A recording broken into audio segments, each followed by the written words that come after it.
Welcome back to Kart Globe, your Karting Global News Network. It's our second show. Thanks for watching our first episode over the past 2 weeks and for subscribing on YouTube. Because of this, it pushes us to continue to bring you more content about karting from all around the world. Our sport is filled with many colours and flavours, but we're bringing all of this to you jam-packed in one program. So sit back, fasten your seatbelt and hold on. First stop to our neighbours where the mountains are made of chocolate, and it's the headquarters of the FIA. Hello Switzerland, Grüezi James. Thanks Jen, nice to be here. Fantastic, and of course I was reading an interview, I thought I'd throw this in right at the beginning, with you, with the FIA karting, and a dynamic young man in his 30s. I can't believe you're in your 30s, but dynamic and young, yes, still. Happy to still be young. Yes, no, it's nice. Nice to see you, and of course we know you as the president of the RGMMC group and leading the way there, organising all the events, of course, for FIA karting and many other events as well in karting. But James, first I want to ask you, how are you?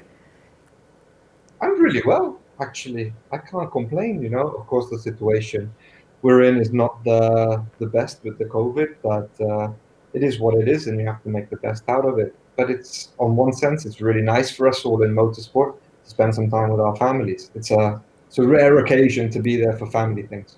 Yes, because you travel so much normally, all over the world, I know, and now more and more involved with the FIA as well. What about in Switzerland? I know you're sitting, you told me, in Germany right now, but how's it been in Switzerland? You've been locked down there, up in the mountains? It's actually fine, you know, because at the top of the mountain, you don't really notice anything. When we sit up there, it's as if we're in our own world anyway, so not much really changes in that. And of course, having the nature and everything, it's really nice.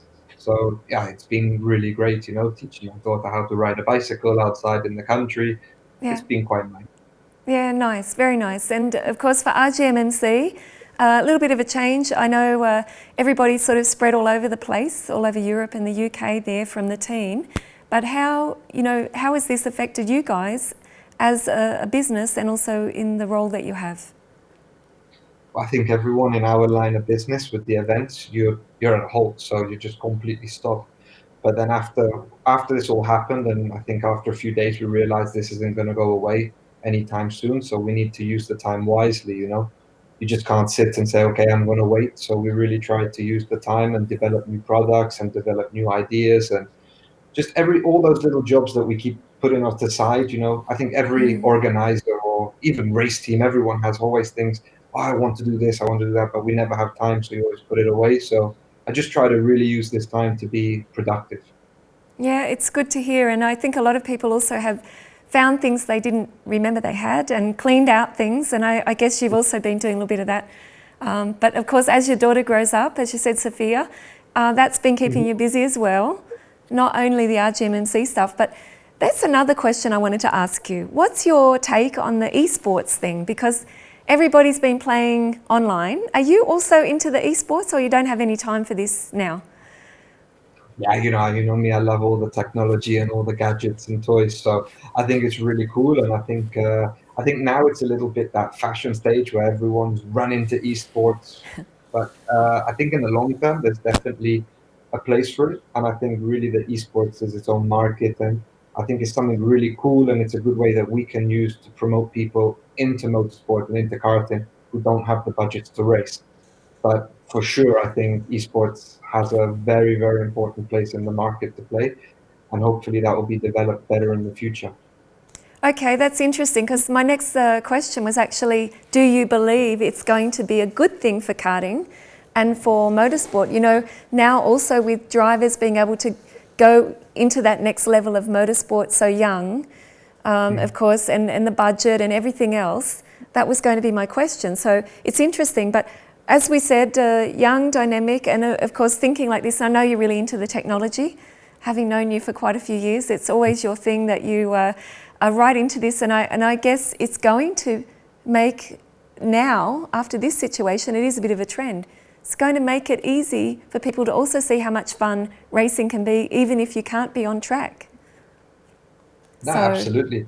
think that's good. I think the only worry, and we were actually talking about this a few days ago, is how the drivers are going to react when they come back to the track. Having raced in this digital world where, if you have a crash, you can just click restart. Are they going to come back a little bit more aggressive? I mean, if you see some of the competitions that are live, I mean, it's really hardcore driving there on the track because you don't have the fear factor. So it's curious to see. But I think generally after this situation quiets down and we go back to racing, I think it still would have, it's just, how would you say, speeded up the process of esports and just made it more popular, much more fast. And I think it's going to be a continuous trend for the future. Is it something that the FIA, that you discuss with them? I know you're involved in all different commissions there. Of course, they're into different technology. In the future, we've got more digital. Now you can watch every race around the world basically live. We've got also e-karting that's becoming more and more normal. Also for rental karts, it's such a big part of, how people first come into karting as well, is this hobby racing. And rental karts, hire karts all around the world introduce so many people into karting. But this is another thing. Do you think this is really a big part of, as far as you're concerned, FIA karting? Are they conscious of this influence of esports? Yeah, for sure. I mean, FIA generally is really, really conscious in esports. You can see what they've done with Gran Turismo and so on. And, all the commissions and everyone there discussing very much in detail for the last 2 years esports. And I think everybody realized that digital today is becoming, a gap between digital and reality is becoming smaller. And, it's just a great way to get people into racing. It's a great way to educate people about racing.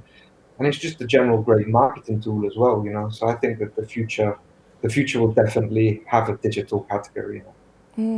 I was watching a little bit about on Twitter about the NASCAR race last weekend, and a lot of the drivers were saying, we hope that everyone takes turn one, which was quite a tricky turn one on this particular circuit, in a little bit different way to what they were doing on the esports racing, because they were crashing a lot.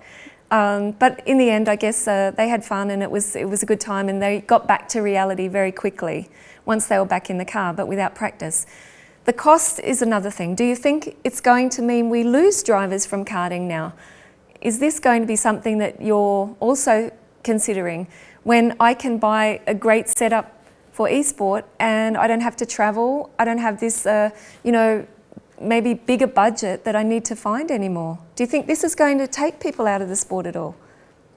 No, I think it might do the opposite and interest more people to want to get into the reality, because I think, the esports or the simulator doesn't really matter what you try. It's still, that reality that's missing. And I think still the people who really want to race, they want to race in reality, and they want to have that feeling that at the moment you cannot get from a simulator. No, and of course, if I ask you, what have you missed the most about being locked down?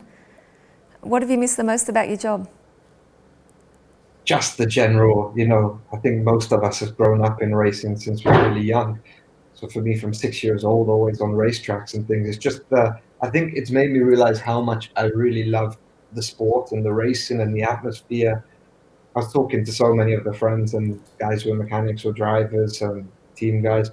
It's just that feeling we all miss, because racing is so big part of our life. It's like a second family you have. So that's, I think, people who's not in racing can't understand it, how it feels to, you've got your racing family and then you've got your home family, but both are really important. It's a little bit like the kids with their school friends or their work friends. It's a completely different set, but they're all as important as each other. And I know you have grown up in karting.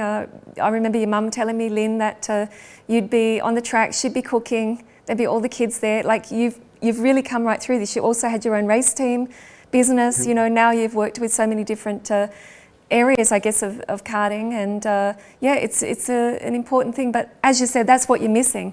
But what's going to happen now? We take the next step. We start to hear, and we heard this today already. Some of the guys I was talking to before we started the program today, that we're back on track, but there's only so many weekends available. So you've got national events and organisers who are really fighting to get back on track. You've got international events like, yourself, but you're also involved in Spain with the national federation there. How do we fit everything into the last part of this season, or will the season spill over into 2021? I think they can't really spill over for different regulations. I think it's going to be a little bit difficult. I think now we're getting to the point where if we can't do a race, we simply have to cancel it. I think we can't postpone much more because exactly like you said, we're already, if you see the calendar now from July going forward, it's already quite full. I think if say you lose another month, I think we just have to cancel some races and especially make the events smaller. And then we need to consider which markets will be more affected. Will it be national? Will it be international? And then we need to consider what's the best also for the sport. Okay, that's interesting because RGMMC have quite a large scope. They cover and are involved with many events and, organising also with the IAMI series, Euro series. I noticed just this week you have had to postpone one of the races in your new, series as well. So maybe you can just tell us at what point then do you consider also other countries where you go and their series? Well, actually, what we did with the new series we're launching, Champions of the Future, for the CIK classes, we now yesterday announced we cancel Sweden the first round because it's at the end of June. We feel it would be possible to do, but they say the borders will open on the 15th, and then, how will the travel be, moving the trucks all the way? So we decided together with the local organizer, it's better just to say it's not going to work, and let's give the teams also some chance. We also can't push everybody to the limit. No, that's right. And of course, something we've got to consider also, like you said, the travel. And I know that you also told me this was going to be a big challenge, depending on which country they come from, what the restrictions are, what also develops every week. I mean, how do you keep a handle on what's going on every week in all these different countries? How is it possible? Well, we get some quite good information. So, it's not so much about what the tabloids are saying, but we get some quite good information from the different federations and the sporting authorities. And, we get a little bit of good insight there to what's going on. But at the end of the day, I mean, nobody really knows. It's all a little bit of luck and a little bit of hoping. I hope and I believe we'll start racing in July. But I mean, it's anyone's guess, to be honest. But that's the hope. Okay. And of course, there will be some cases where you may have international events and you may lose some competitors. But then, as you said, what's better for the sport? If we keep them in the sport and they can still race in their own country, this is also great. Yeah, So, I think generally now we get to the point where we have to consider mainly the sport, and what's going on globally. We can't push the people to go international. We can't push the people to go to a country. We just really need to look at the situation and then decide what's the best for the sport and also for the teams and for the drivers. I think at the moment, no one knows. No, I was going to say, and have you got any insight into what RGMMC are going to do now? Is there anything new or different, or can we expect something, because I can imagine when you're locked down, I know what you're like normally, that your brain doesn't stop. I don't think you even sleep. But, are there any new or exciting or different things that you've said, okay, this is something we're going to look at now? Yeah, I think obviously the main thing for us, the main challenge will be the social distancing when we do start. Whenever we start racing, I think this form of social distancing is going to be there for a long time. And we have to be conscious about that. We have to know how's it going to be, how's the social distancing. So we're working really on this whole plan of how the racing will go. And then we're trying to find different ways to execute the event. Silly things like, how the briefing will be done, scrutineering, television production, distribution of material. We need to think how to do it differently and as much as possible remotely also. Does it mean you need more people or you need different resources? I think more people on some sense, yes, but better control, I don't think we particularly need more people, but we're looking in also different ways to do things remotely from the circuit. So perhaps in some positions where we had two people based on certain technology things, to have one and have somebody working remotely from home. I think this is going to be important because the main thing in Europe will be how many people are you allowed on the venue. So we can't say suddenly, no, bring all the people you want and let's have, 10 guys working in production. We need to try and minimize everything as much as possible without Yes. losing quality. That's right, and I have seen some people have actually used drones or robots that they're controlling from sitting at home, but to let people know, please stay, or please take care, or don't walk too close or sit too close together. The impact on karting, what's your view? So far, as you said, it's affected many, many industries, but what will be the outcome of this? Honestly, I don't know. I think nobody can really give you a good answer to that. I think, of course, we will have an economical impact, and that for sure will affect the karting. I think based on, budgets of karting, it's not a cheap sport, so many people who are already in the sport on a high level, they can go racing. I think, of course, we're going to lose some drivers. This is naturally going to happen, but maybe other people are so eager to restart the racing, they'll all come racing. It's impossible to say at the moment, but I think we must expect this, at least a small reduction in numbers. Yes, and as you say, who can know? Now, of course, the big news I want to finish on, we see the World Championships for OK Junior coming to Portugal. So maybe you can tell us how you came up with making this decision, where to bring the World Championships when you don't go to Brazil. It was complicated. I mean, the difficult thing, Brazil was a huge task to put on, You know yourselves from going to Brazil in the past with races. It's not easy. And with everything going on, it just it got to a point where it was feeling quite impossible to do. So I thought best to move it and then also do it on a later date to allow, other races to happen. So we kind of had to look for a venue. And to be honest, there's not too many places. We can't go to Finland or somewhere in November. So Portimao is a great track. It's a great area. People like it. So we thought, okay, let's give it a go, So same language as Brazil as well. Yes, and what about next year? Will we go to Brazil next year? Yeah, that's on the cards. So, yeah, you should be going there. Fantastic. A lot of big decisions, James, and I know you are only young. We have to say we give you full credit also for always looking at things objectively and the positive. Outcome, and yes, we don't know what's going to happen, but it's been really nice to have you here in our studio at Kart Globe. We're going to keep following this, and if there is anything that you want to share with us, we'd be more than happy to have you back here and keep in touch with what's going on. Share it with everybody in one place here on YouTube, and it's really positive stuff. I think a lot of the tracks are opening now, and I'm going to let you go, I know, because you've got a big day planned and got your family there, so take care, James. Nice to have you with us.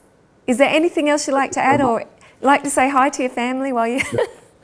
I just wish everybody the best. I hope as the karting community and the racing community, we're going to start racing again, and I just wish everyone the best for a restart, really, and I look forward to get back on track as soon as we can, but of course safety comes first, and I just wish everyone the best for the restart of the racing season. Perfect. And this is the big family, so we're wishing everyone all the best and to stay safe. So we'll see you very, very soon, I'm sure, on track, and we'll keep in touch. It's been great to have you, James. Thanks, Jenny. Bye-bye. Bye. Thank you. We travel a long way to a land where people are normally dancing samba in the streets, but now the music is silent and the people stay home. Sorry about the poor connection, however, it's an interesting story that we want to tell.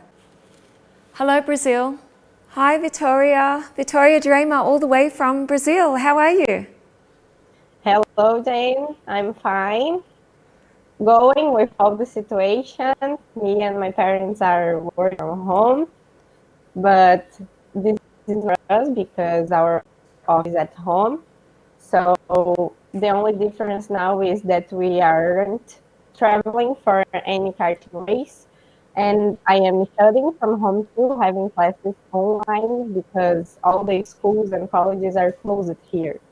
Yes, that's right. You're studying journalism and of course they're at home with all your family. I know you guys from kartmotor.com.br, also from Instagram as well.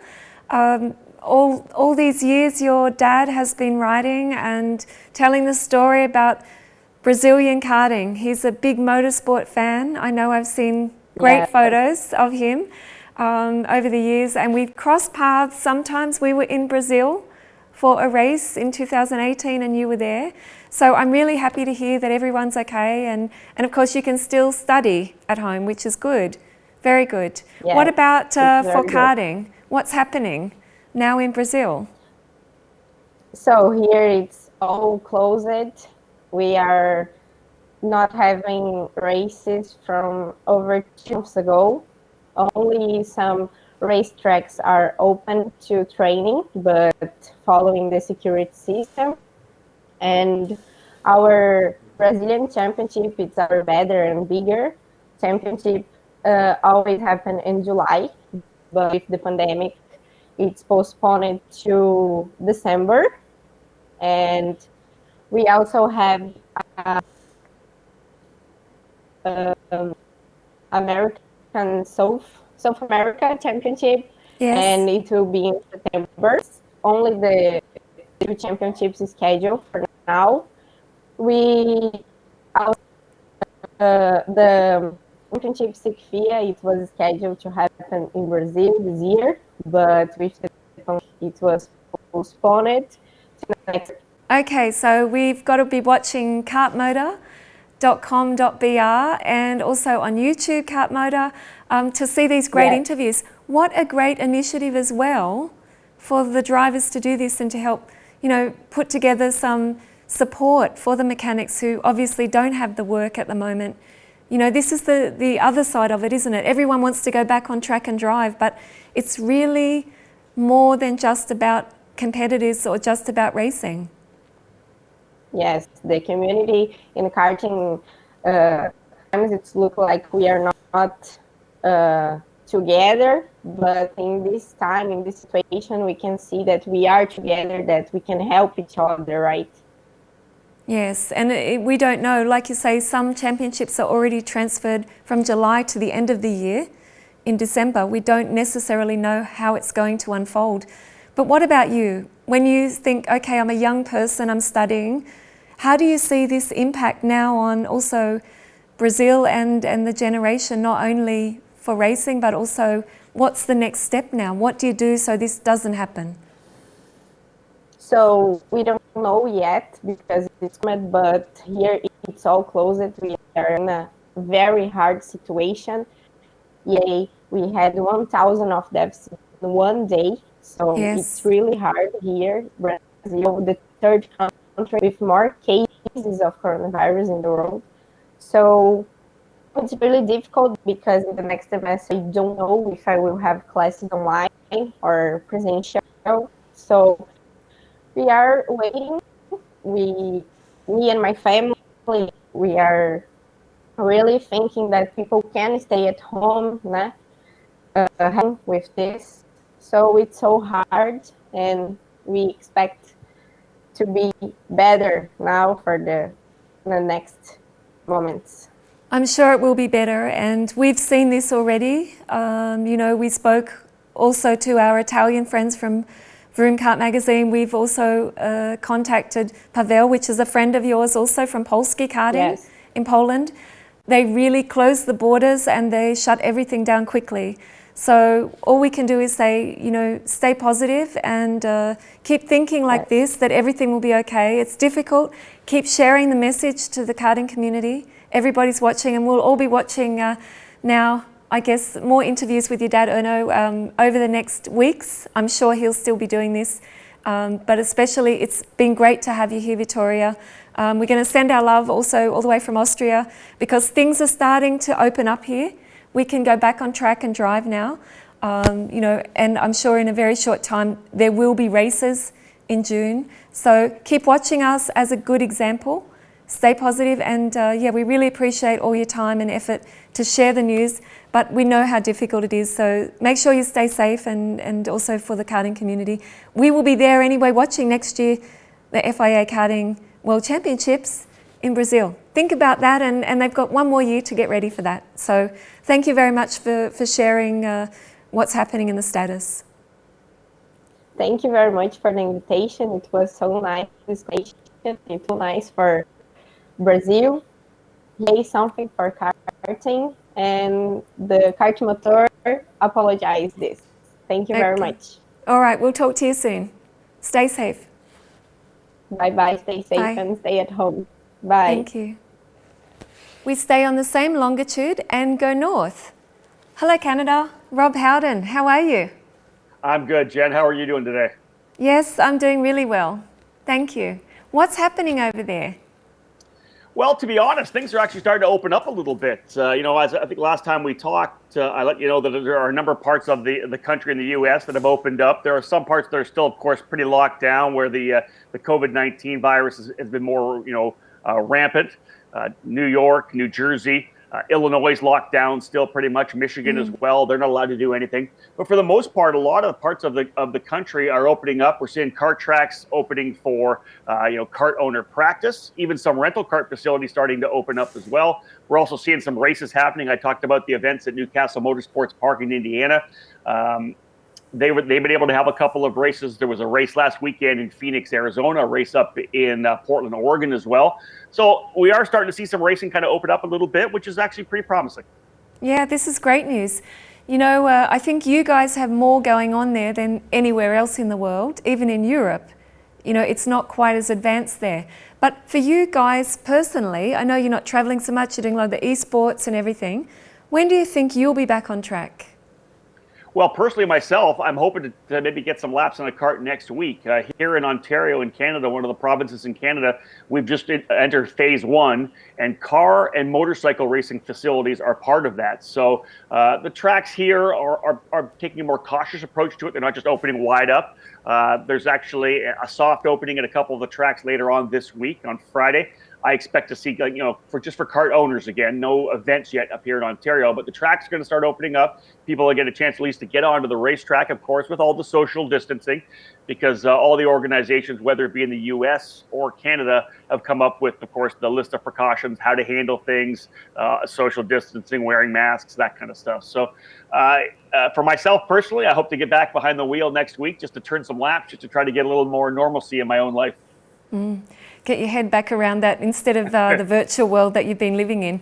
Okay, sounds good. Any feedback from some of these people that have done the races yet? Well, I think for the most part, everything's been really, really good. I think in talking to track owners, series owners, the people that have come to the racetrack have really tried to stick with the social distancing, all the precautions that are being made. I think people just are having a great time being back at the racetrack.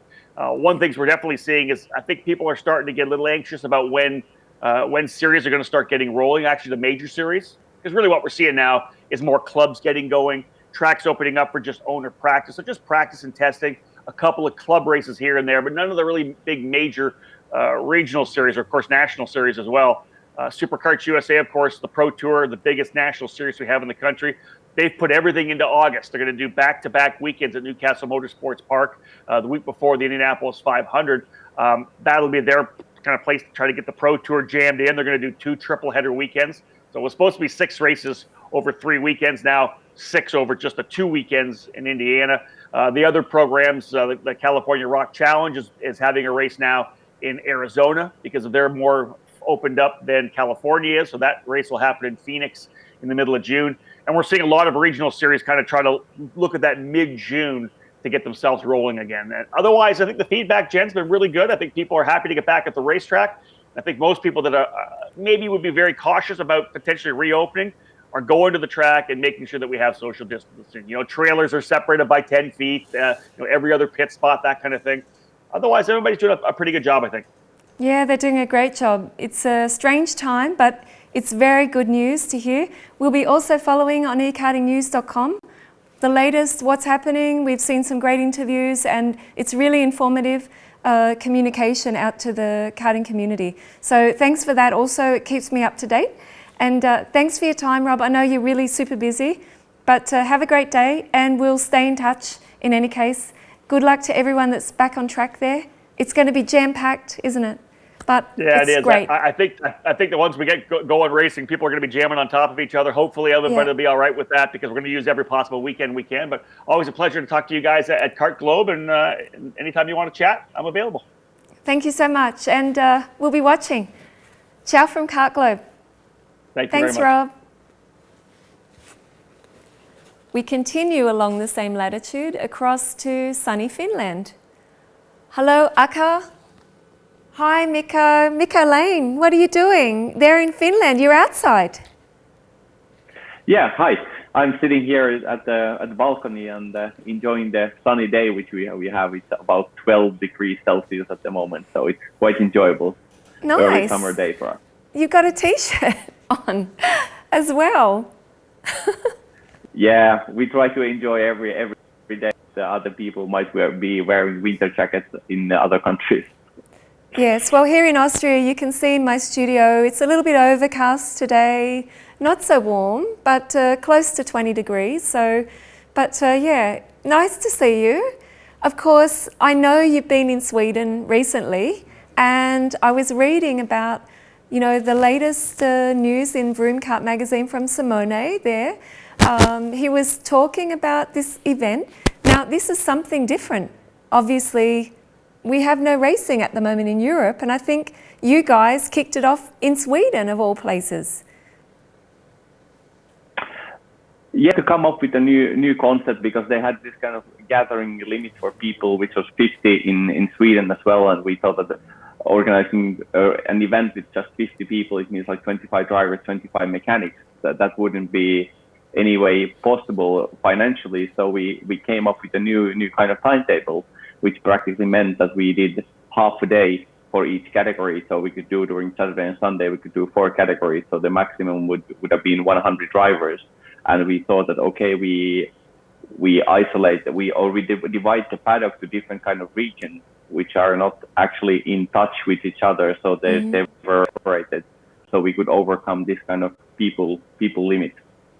Now tell me, I'm just going through my mind here, thinking, so did 50 people leave the paddock and 50 come in, or did you just divide the paddock and they stayed over there and they stayed over there at Kristianstad, because it's kind of up and down, it's got a nice big paddock?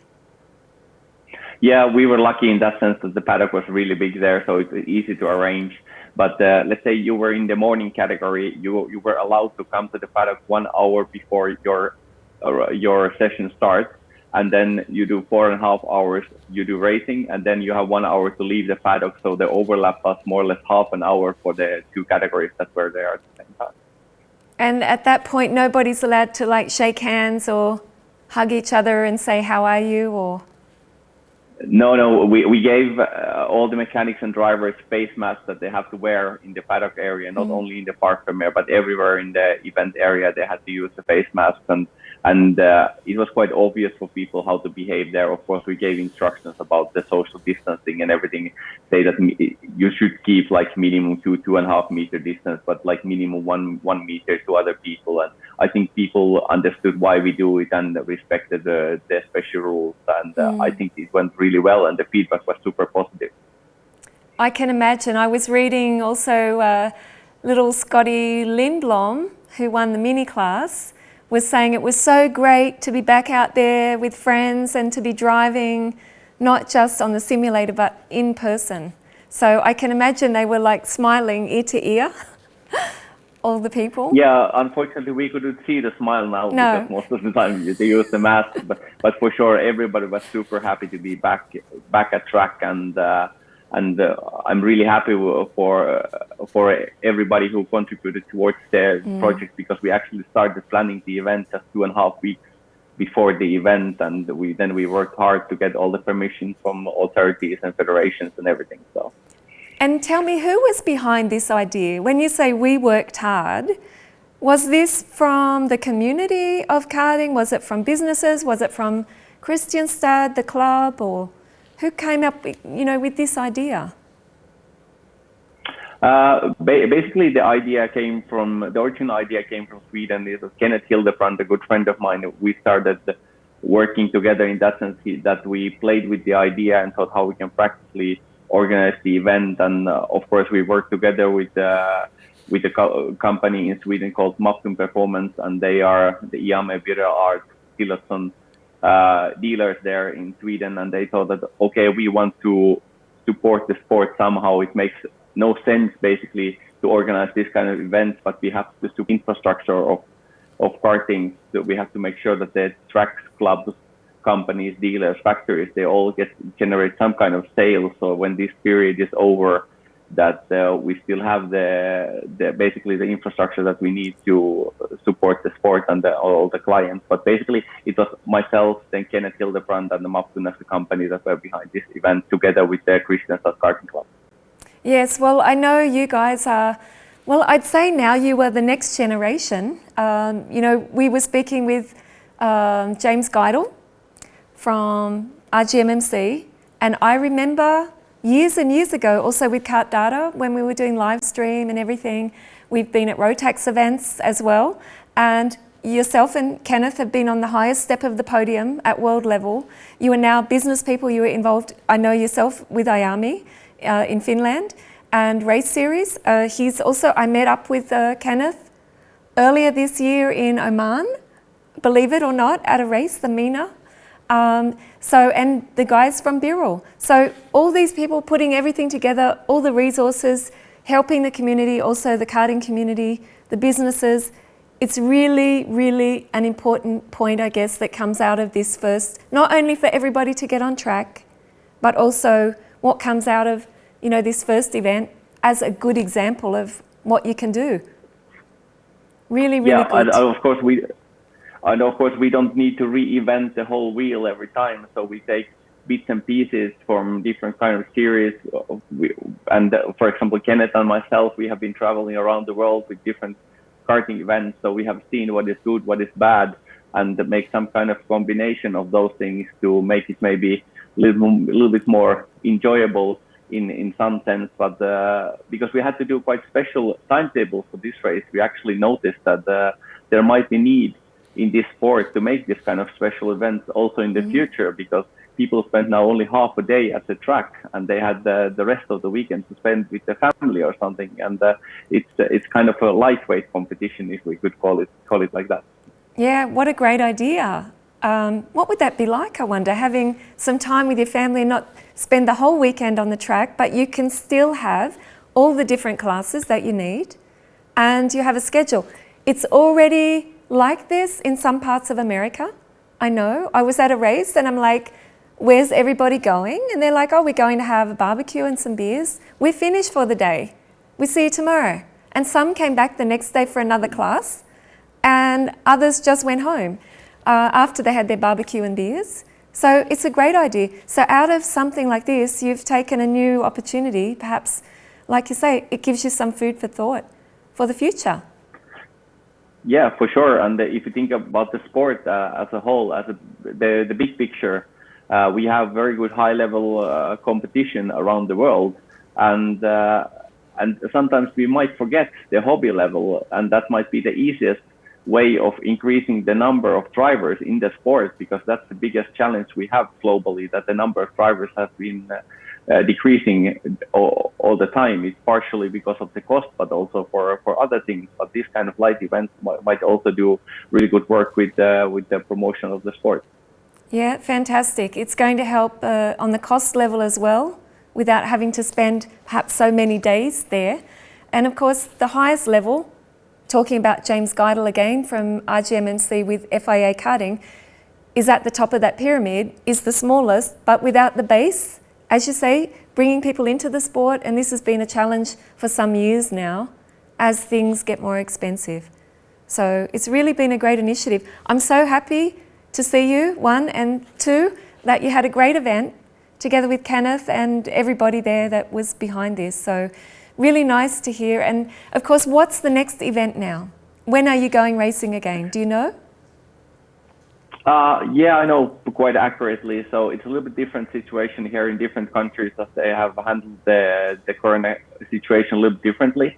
So, for example, Sweden has a little bit more freedom in their situation. So their racing season will fully start in July, as we understand the situation now. Of course, it can change quickly, and before that we can organize this kind of special limited competitions. But in Finland, the series on national level will start in the beginning of June. So in 2.5 weeks we'll be back in racing in Finland, and also in Estonia it's the same case as in Finland. So now it's looking good.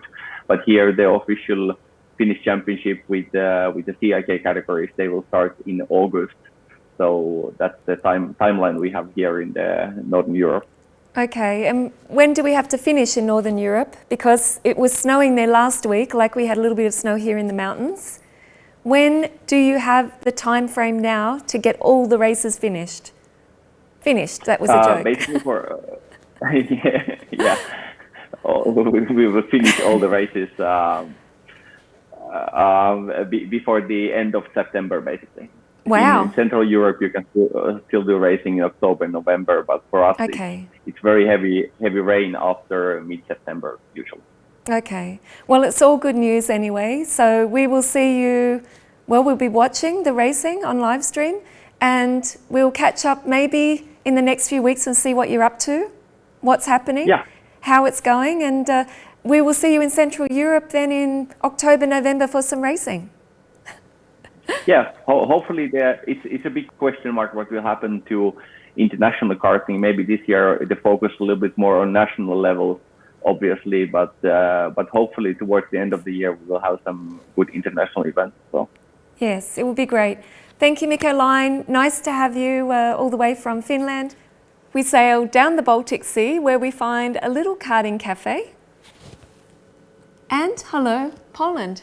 Hi, Pawel Surynowicz from Polski Karting. Hi, Jen. Thank you for inviting me to Kart Globe. You're welcome. It's nice to see you. How are you going? I'm fine. So quarantine is in Poland at the I think last step. So okay. I think it will be good in June. Okay, and what have you been doing while you've been at home? I guess, are you staying in the country? It's nice and quiet? Yes, as you know, Poland is a beautiful country, so we cannot go to everywhere. Polish is beautiful, so yes. It's good. Yes, and you've been doing a lot of work. I see you've been on your Polski Karting cafe as well. Yeah.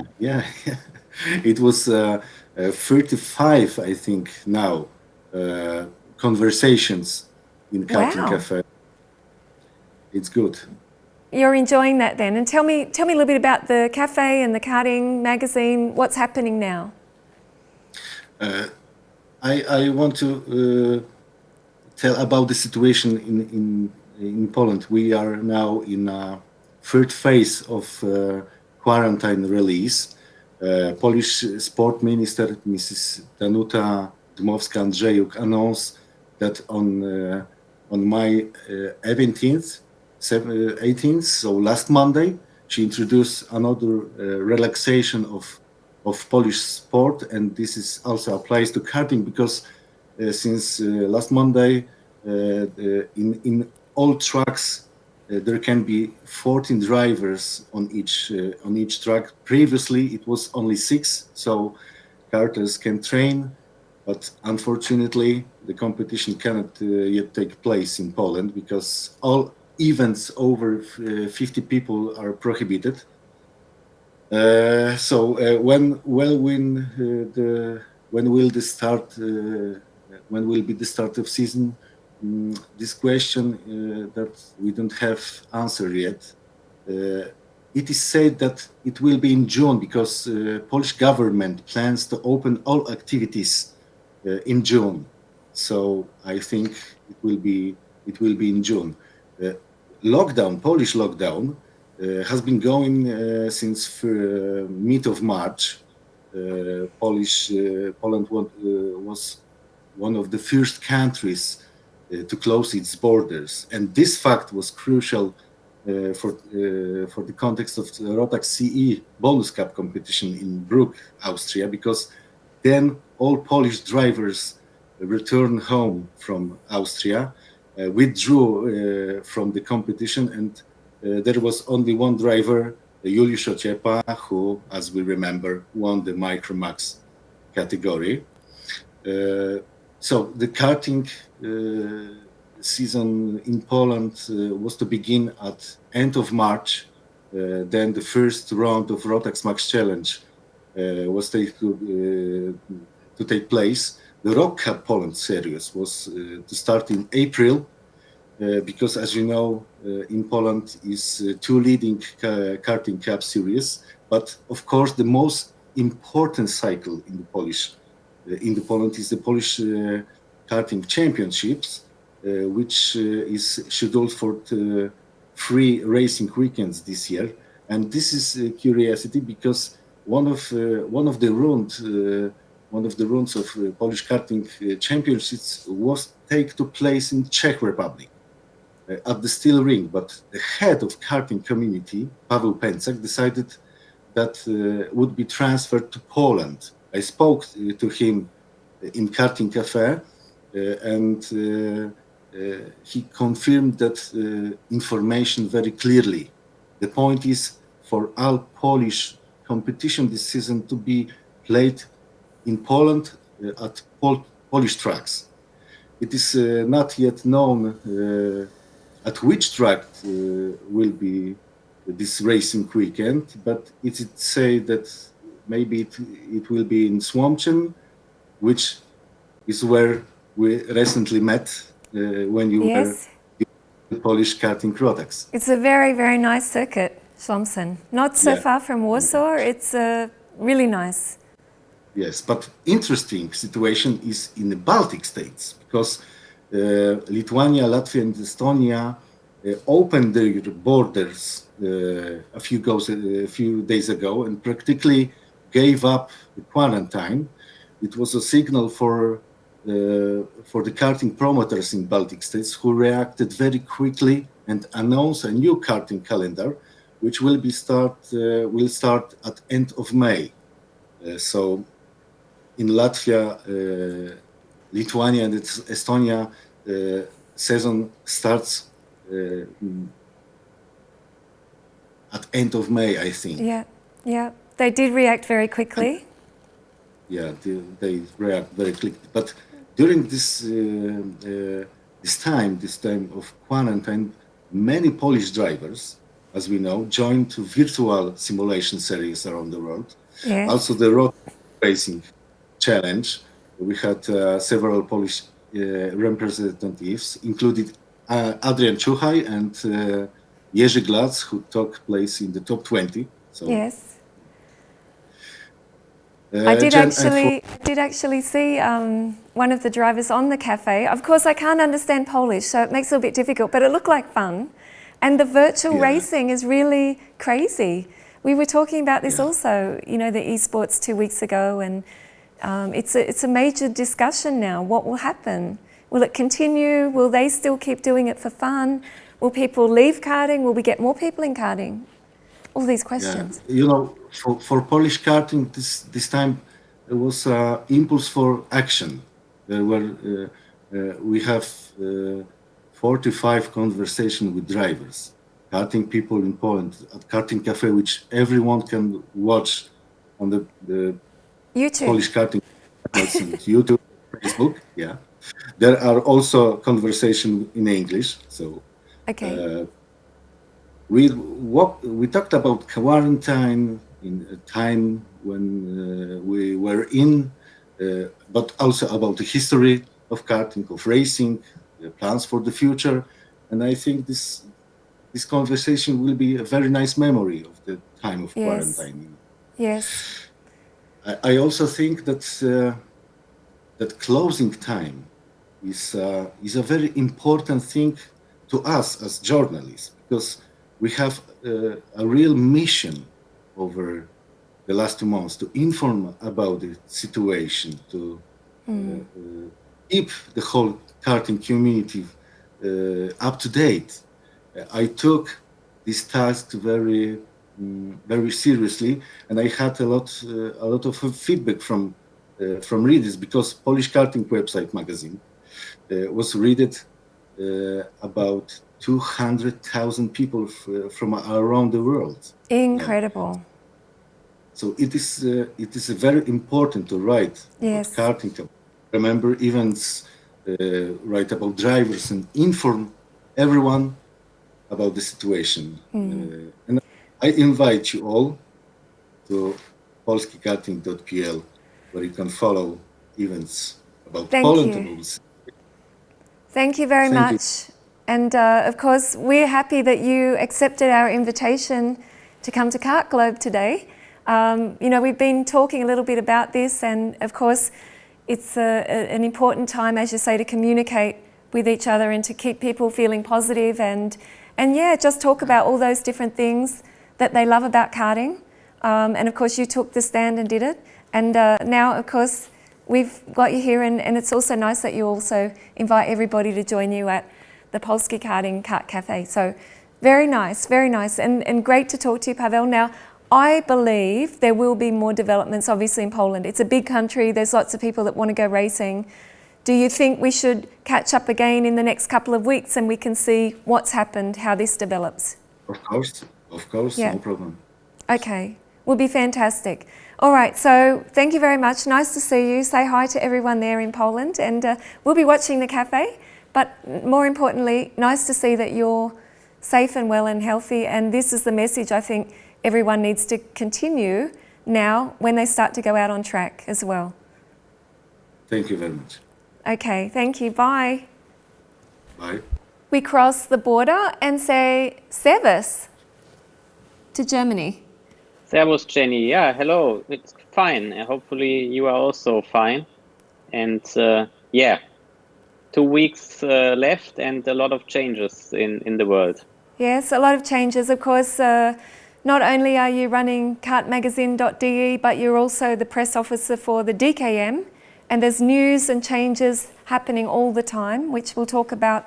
You know, I think it's great to hear what's going on, but also seriously what's happening now. Everybody's waiting every day, there's changes, but new dates and everything. So tell us the latest news.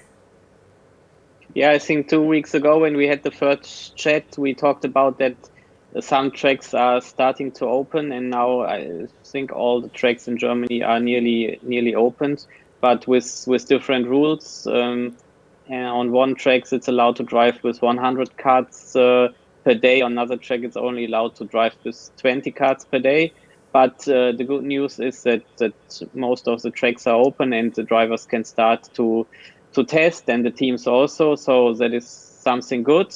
And yeah, for the dates, we had a lot of changes, but today we announced the dates for the DKM. So we will have 4 race weekends starting at the 7th to the 9th of August in Kerpen, and then we will have at the end of August the race in Mülsen, and then at the end of September we will go to Wackersdorf, and then in October we have the final in Ampfing. So it's a quite short season in 3 months with 4 races. It's a pity that we can't arrange a 5th date, but I think everybody is happy about the current calendar, and it's better to have 4 races than to have nothing. And so these are the big news for the DKM, and also for the second big championship in Germany, the ADAC Kart Masters. Now they announced 5 race weekends. The first is planned for the beginning of July in Oschersleben, in middle eastern of Germany. Mm-hmm. But yeah, this will be a bit a question mark for me, I think. So it will be interesting to see if the race weekend will happen. And yeah, the other question is which safety rules we have to look after, and yeah, how can we manage a race weekend? It will be not the same than last year, but yeah, that is something we have now to manage, and we have to look. And at the moment, nobody knows the details.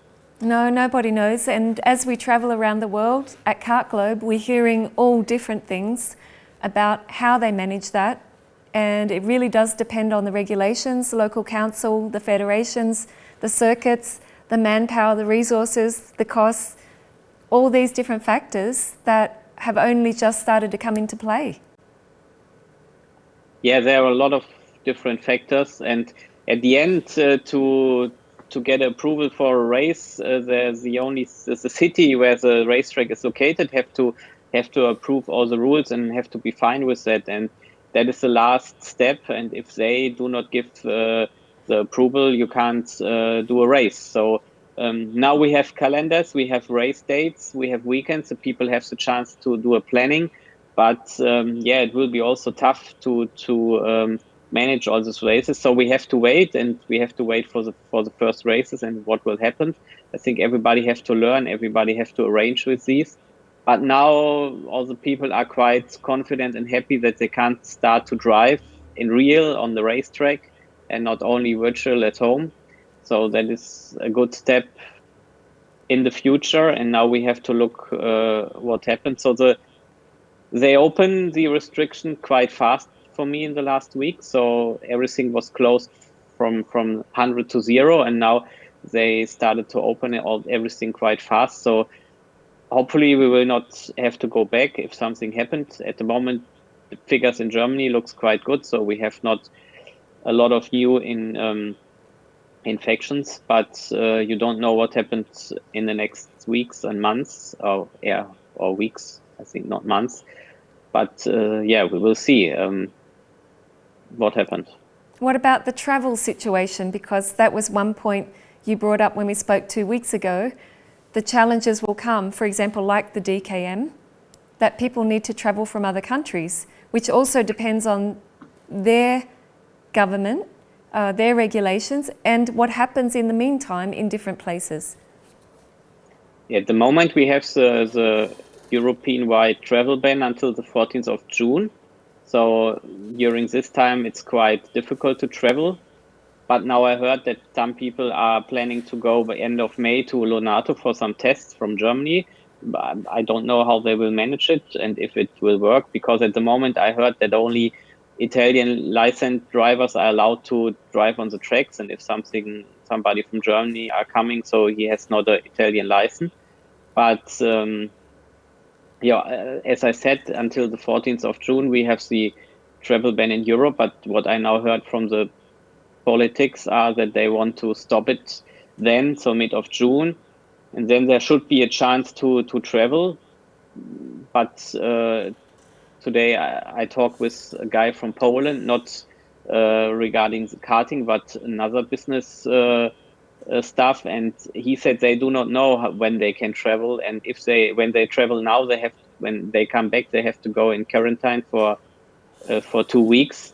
So this is not an option, and we have to look. And also with the race weekends, there's a lot. So we have in 6 weeks 5 races only in Germany, and then also with the international races, that will be an interesting time.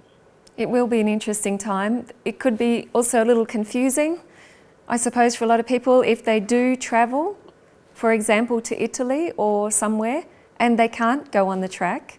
And then when they come back, what happens? Crossing the borders. So all these questions we won't know until such time as we get closer and we go through this particular strange time in between, transition from what they're calling the old to the new normal.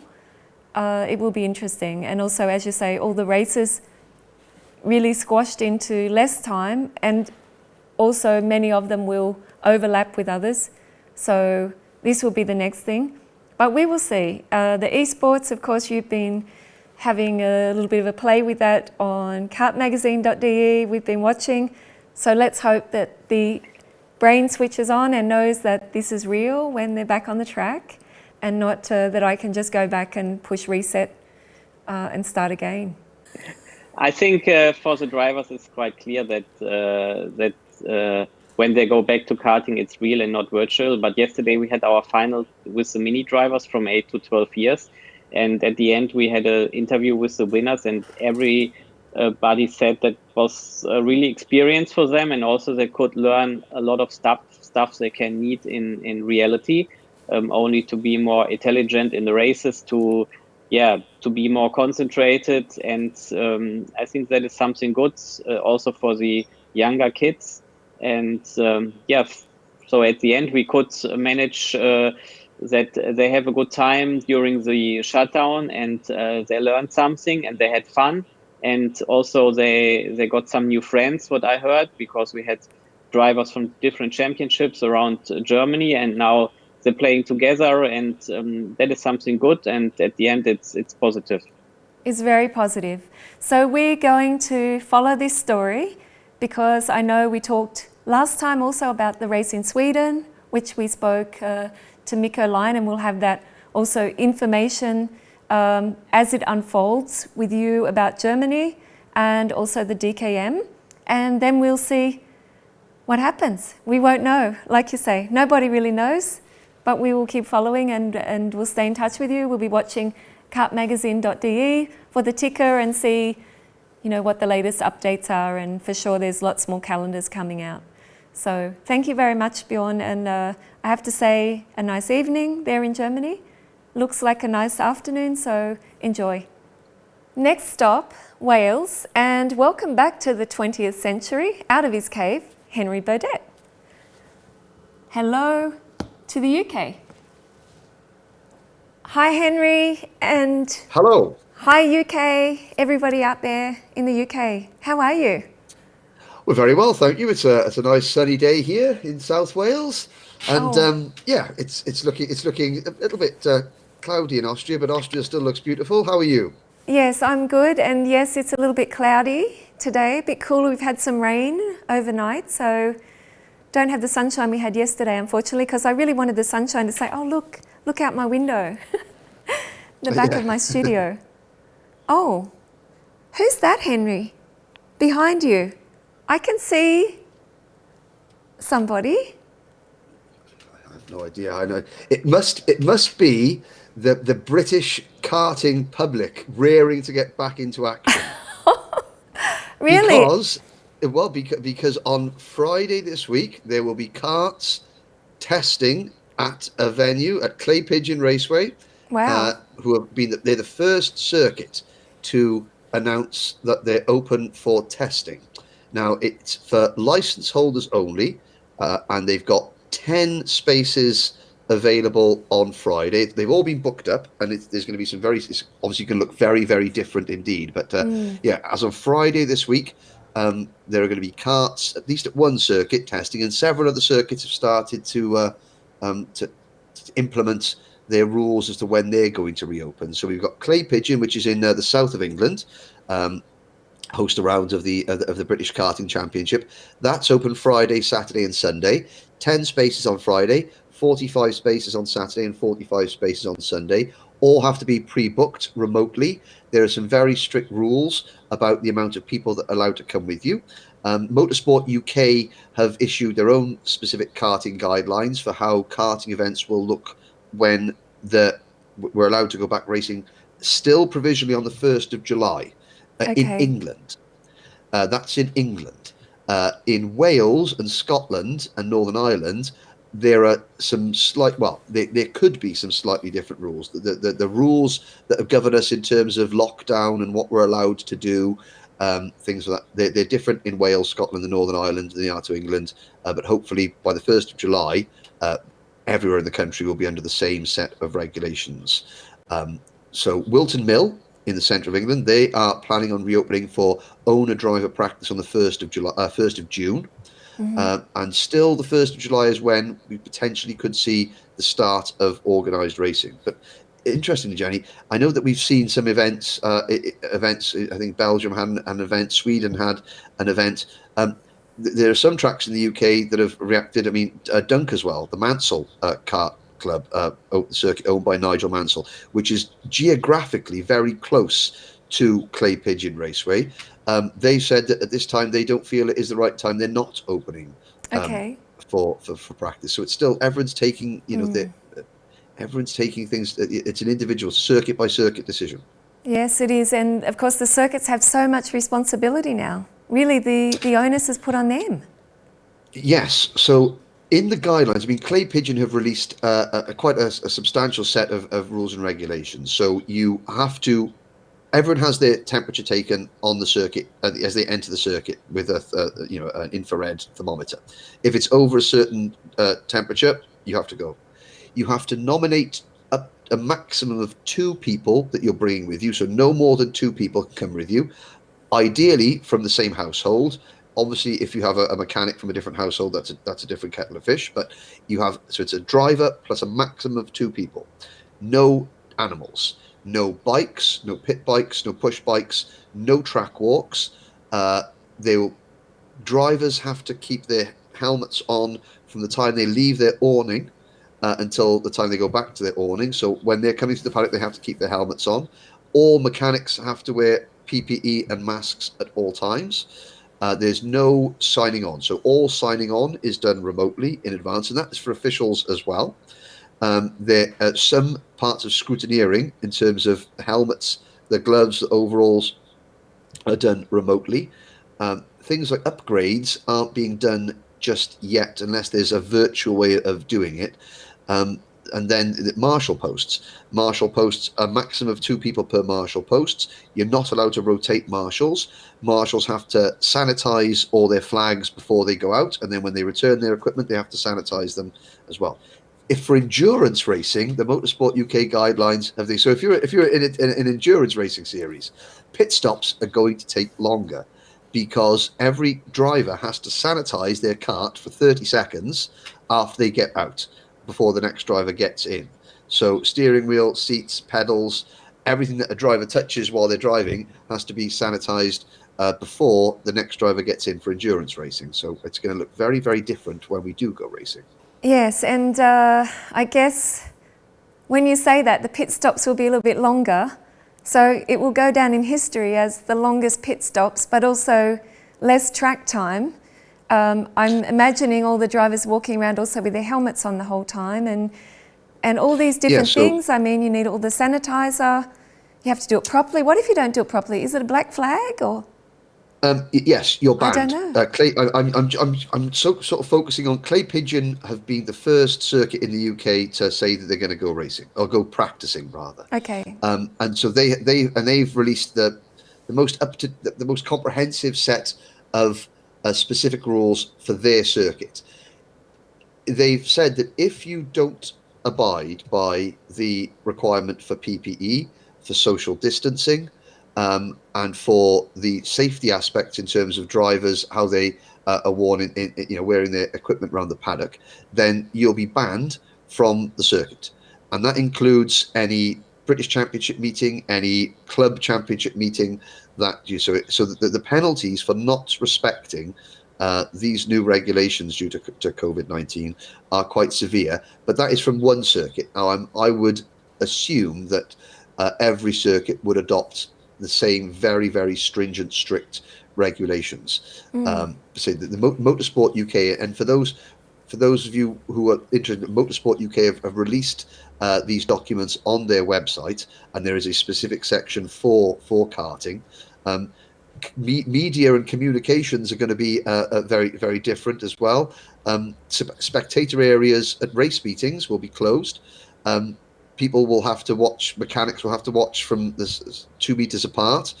Well, that might be a good thing sometimes. Yeah, I wonder what the first penalty flag is with 2 drivers battling for the lead going into the last corner. One of them gets for not maintaining 2 meters apart. I think it's, but obviously on the track is different. But. It is different. I think it's quite a good thing to see. It's interesting, it's harsh, I know severe penalties, but that everybody is taking this seriously and trying to keep the karting community safe. We want to open it back up. Also everybody's talking about the economy, the business, they need to make a living, but the other side of it is this frustration of people saying, I just want to get back out there and be able to do something I enjoy and love. And yes, exactly. And it's something else that people aren't mentioning is that and the cost. So, and again, the only circuit that has released some official information about having is Clay Pigeon, so I'm going to pick on them. The cost for testing has gone up by £5 per driver, and they say it is for the extra safety equipment they've had to bring in for their officials, and all the PPE and everything, the personal protective equipment for the circuit and the venue, and the different regulations they got to impose around the entire paddock, because the cafe is still shut. You have to take your own rubbish with you. At the toilets, it's marshaled now. I don't know who that'd be the short straw. What marshal point do you want today? I'm on the gents toilets. Yes. If it's one in, one out. The only facilities there is cold water to drink. You have to bring your own cups. If you have to bring your own pens. And you have to take all your rubbish with you. All so your waste, people all your have to rubbish. really be much more organised now. Much more self-sufficient. And of course, it's going to cost a little bit more organised, money because of all those extra things. But Yes. I'm sure this is going to be a developing story. I know. Just before I go, I'm going to say I did recognise you today. Last time you looked. I couldn't handle it anymore. It's because I started getting dinner left over in my beard. It was just a bad look. So, Henry, I'm going to take a look in 2 weeks, how you're looking, how this is developing, and also what's happening in the rest of the region there, as you say, the other countries surrounding the UK. So, in 2 weeks' time, we will have had some karting. Yes, it's good news, and good to see you. And whoever that is wandering around in the back there, maybe it's Henry Jr., waiting to get back out on track. So I thought he was doing his homeschool. He was doing his homeschool a minute ago. But I mean, everybody's itching to get back racing. They are. But Okay. Well, thank you for the time, and I know you had to give him a little break from his homeschool after lunch there while we were catching up. So thank you very much for your help and supporting the program, making sure everyone knows what's going on, and we will keep watching. No problems at all. Thank you very much, Jen, and all the team. Stay safe, stay well. See you in 2 weeks' time. Thank you, Henry Beaudette. Bye. Back in the European Union to the land of pizza and pasta. Ciao, Andrea. Ciao, Italy. Hi. Hello everyone. Hi. How are you? Good. How are you? Fine, thanks. We're very happy because now the things seems to be clearer than last time we had the call. Yes. So we're happy. We're very happy, and we think that if the things will continue in this way, we run in this way, the resume of the season will arrive very soon. So very good news. Very good news. Tell me what happened, because you talked 2 weeks ago about people getting back on track, and they had restrictions, how to manage this. How did that all go with everyone going back testing? Yeah, the first fact is that now you can go back on track, but differently by the beginning of the season and on normal season, you have to respect the a restrict number of people on track. It depends by how the track is long, the length of the track, and if the track is an international complex. But normally you have around 20 and 40 drivers on track on the day. You have to wear your mask, your gloves, and you have to respect the tracks that the people have to respect to go on track to join the racetrack. I think that this is the best way to restart in a more safe way before the competition. Obviously, differently by the last time, the lockdown is completely disappeared here in Italy because all the companies restarted, also the locals, the bars, and the restaurants. And this is important because it shows that also for the sport, we're close to restart. From June 3. The borders will be reopened to the Europe, so you'll not do the quarantine, the self-quarantine after coming in Italy, and this is very important because it helps us. It helps the karting people and more in general motorsport people a lot. Okay, so now from June 3, when you go into Italy, you don't have to then spend that 2 weeks in quarantine. Yes, true. Yes, okay. True. Okay, so this is a big step forward also for karting and for motorsport there. Yes, especially for karting because, a lot of karting business is located here in Italy, the bigger part. So this is very important. And I also read that many organizers and promoters started to drop out the new calendars. And for example, the C Rotax Max Challenge, and I'm very happy to see this because it means that we're very close to restart to resume all the championships. We are close, and of course we can keep watching on Vroom Kart magazine, can't we, and get all the updates that you guys are putting on there. So thank you very much for your time. I'm really pleased to hear this. It's great news coming out of Italy. And as you say, it is very much the home of, or the heartbeat, of karting. In Europe, it's great news. Yeah, thank you too. And I hope to see all of you guys next time on track all together. Yes, in person. Yeah. Bye-bye. Okay, thank you. Ciao. Bye, Andrea. Bye. We spin the globe to make a stopover for dinner with our Japanese friends in Nagoya. Kambawa, Japan. How are you? Genki desu ka? How's everything going? Yeah, I'm good, good. Very good. Yes, and Matsudo-san, genki desu ka? Yes. Genki desu, thank you. Yes. Good, we are okay. You're okay? Nice to see you guys. Nice to see you.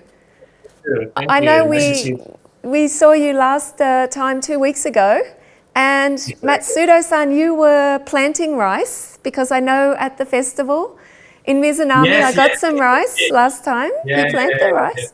So now the holidays are over, you're back at work anyway, because you had a holiday that day. I know you also had a race. So maybe you can give us a little bit of an idea. How was the race? How many people and so on? Weekend? Yes. You mean last weekend days? Yes. Yeah. Last weekend we have one of local race. The total entry is about 70. Okay, about 70. Yeah. Yeah. Rotax category is micro, junior, senior, masters. 4 categories. 4 categories. About total 50 drivers. Okay, okay, not too bad. And so you don't have the children racing, the young ones? Micro. Oh, and micro, okay. All right, so 12 drivers. Yeah, good, good. And what was the feeling? Like, obviously everybody has to still be careful and follow the regulations and restrictions. Kevin, maybe you can tell us how the people manage this, and was everything okay with that? Social distancing, they do respect, for sure. And that track is quite big, so there's plenty of space for everyone to stay away from each other. And I mean, that was good. Everything went smoothly. Very good. So nothing particular to say about that. It was a great success. Yeah. Very good. Just tell me, before I let you go and finish your dinner, because I know I've rung you in your dinner break, tell me which countries, if we look at Asia at the moment, like some of the different countries throughout Asia, Matsudo-san, which tracks are open, or which countries? Now Japan is open. Japan is yes, and Korea is yes, and Taiwan is yes, Thailand is yes, and then Malaysia is no. Not yet. No, okay. Yeah, and in China, of course, I've been watching. They also open. Yeah. Open, yes. Some track is open now. Okay. Well, this is also good news, and I'm happy to hear also that your race went really well. And people have the confidence to come back on track. So I'm not sure, what's going to happen now, but we'll be watching Asia and also in Japan. It's been great to see you, and I really appreciate your time, because I know it's in the evening there. So thank you also, Kevin, for organising everything with Matsudo-san. Nice to see you, and I'm going to say good night. Good night. From Austria and from Kart Globe, and to all the staff at EIKO. Have a nice evening. Thank you very much. Good night. Bye. Our final destination is down under, where kangaroos really live, not in Austria. G'day, Aussie. How are you, Mark? I'm good, thanks, Jen. Yeah, hello to everyone. Yes, here we are back in the studio, of course, episode 2. And I thought I'd give you a quick call to see how you're going. What's the weather like down there, down under? We've had some really good days, but in Victoria, it's turned into a bit of rain today. I'm near Melbourne. We get different seasons all in the one day. It's a good variety. Yeah. So basically, I suppose you're having similar weather to us right now. Possibly. I don't know what the weather is like over in Europe at the moment. Yeah, okay. If you look out, I suppose, my window, I don't know if you can see behind me. That's live, yeah. That's similar to how it's been here today. Yeah, I was just giving you a bit of it, showing you my weather here. So, yeah, a little bit the same, I guess, low 20s degrees. So, a bit of Melbourne weather. A bit. Okay, but I guess the main thing why I called you was just to see what's happened in the last 2 weeks since we spoke in our first episode of Kart Globe. Yeah, so what's happened here in Australia, we've a number of restrictions have further eased, and we've actually got go-karts on track in a number of the states now. Most of the states have had, their clubs have been able to get karts on track for practice. There's still very strict regulations regarding how many people can go to the event, and that varies again from state to state as to how many people can attend. But Karting Australia have been very, very professional with what they've been doing as a governing body. They've been consulting with government departments, health officials, the Australian Institute of Sport, and put together a whole lot of documentation to assist the clubs and state associations, stage by stage, get things back to a point where hopefully one day we can get back racing. They've even been holding webinars for the various clubs to help get that information across. So they've been very, very good with the way that they've been handling things here. It's actually really good to see that they're all working together. They realise how important this is and that it's crucial also for the health of everybody to be back on track and to stay safe. Yeah, it is. I think a lot of go-karters have been very critical of Karting Australia in the past, but for what they've been doing with this particular episode, I think a lot of people need to sort of sit back and just realise the amount of effort that's gone through, and they've been doing a really good job on it. There's a lot of things that the clubs and the participants are going to have to do in what they're calling, this new normal that's going to be. So that's just the way it's going to be. Okay, all right. So we're going to see some racing soon, do you think? Yeah, potentially.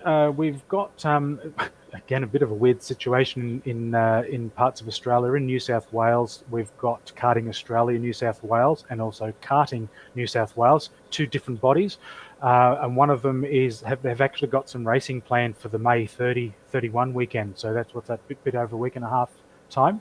They're limited numbers, but they are planning to run a race. And there's also a few independent tracks are looking at doing racing in June. But for the majority, particularly with the Karting Australia tracks at the moment, they're just doing practicing social karting. And at this stage, there's no definitive time of when we're going to go back racing. But there's go-karts and people turning up at racetracks. Great news, great to hear. And of course, we're going to keep following on Kart Sport News down there in Australia and find out what's happening over the next few weeks as well. So we'll talk to you again soon, and I'm going to let you go and have some dinner because I know you've just finished your training tonight. Yes. So thanks for staying with us, and we'll talk to you soon. Thank you, Mark Wicks. No worries, Jen. Thank you. Bye. Bye. After 10 destinations, we hope it was an interesting trip with us. Please share the news and remember to subscribe if you'd like to follow us and our friends around the Kart Globe.